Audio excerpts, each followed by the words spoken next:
Shalom, selamat pagi. Renungan pagi Sabda Bina Umat Jumat 8 September 2023. Firman Tuhan pagi ini terambil dari Amsal 22 ayat 1 sampai 16. Demikian firman Tuhan. Nama baik lebih berharga daripada kekayaan besar, dikasihi orang lebih baik daripada perak dan emas. Orang kaya dan orang miskin bertemu, yang membuat mereka semua ialah Tuhan.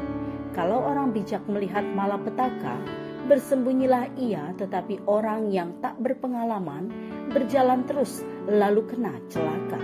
Ganjaran kerendahan hati dan takut akan Tuhan adalah kekayaan, kehormatan dan kehidupan. Duri dan perangkap ada di jalan orang yang serong hatinya. Siapa ingin memelihara diri menjauhi orang itu. Didiklah orang muda menurut jalan yang patut baginya, maka pada masa tuanya pun ia tidak akan menyimpang daripada jalan itu. Orang kaya menguasai orang miskin, yang berhutang menjadi budak dari yang menghutangi.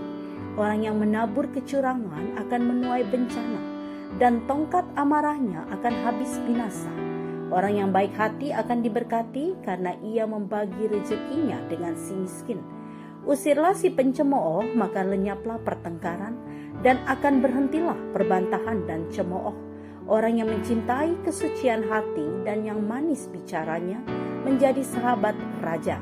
Mata Tuhan menjaga pengetahuan, tetapi ia membatalkan perkataan si pengkhianat. Si pemalas berkata, ada singa di luar, aku akan dibunuh di tengah jalan. Mulut perempuan jalang adalah lobang yang dalam. Orang yang dimurkai Tuhan akan terperosok ke dalamnya. Kebodohan melekat pada hati orang muda, tetapi tongkat didikan akan mengusir itu daripadanya. Orang yang menindas orang lemah akan menguntungkan diri, atau memberi hadiah kepada orang kaya hanya merugikan diri saja.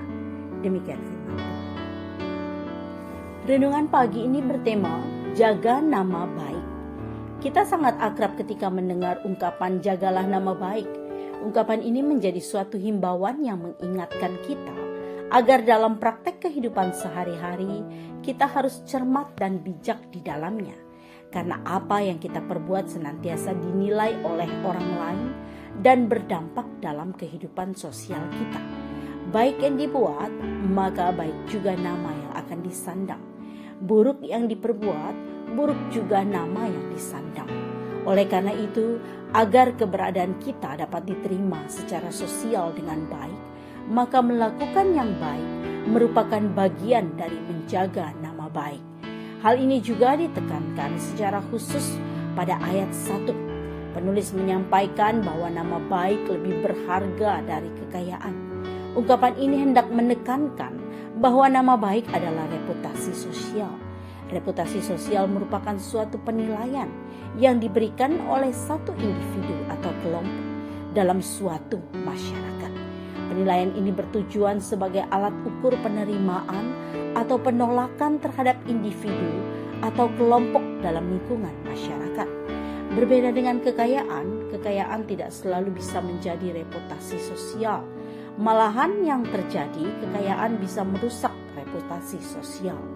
Pendekatan pentingnya nama baik dibandingkan kekayaan dalam ayat ini dilatar belakangi oleh kehidupan masyarakat yang lebih mengutamakan kekerabatan. Oleh karena itu, setiap orang berusaha mengejar nama baik agar berlangsung hidup bersama dalam dapat berjalan harmonis. Pertanyaan yang perlu direnungkan ialah, apakah kehidupan masyarakat sekarang masih menekankan perihal menjaga nama baik? Ada yang masih memperhatikan hal itu, tetapi banyak juga yang mengabaikannya.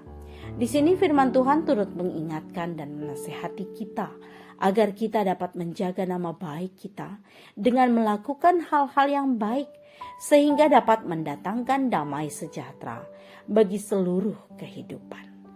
Doa pagi ini, ya Tuhan, tuntunlah kami agar dalam setiap hal yang kami lakukan adalah hal yang baik sehingga dapat memuliakan Tuhan dan menjaga nama baik kami.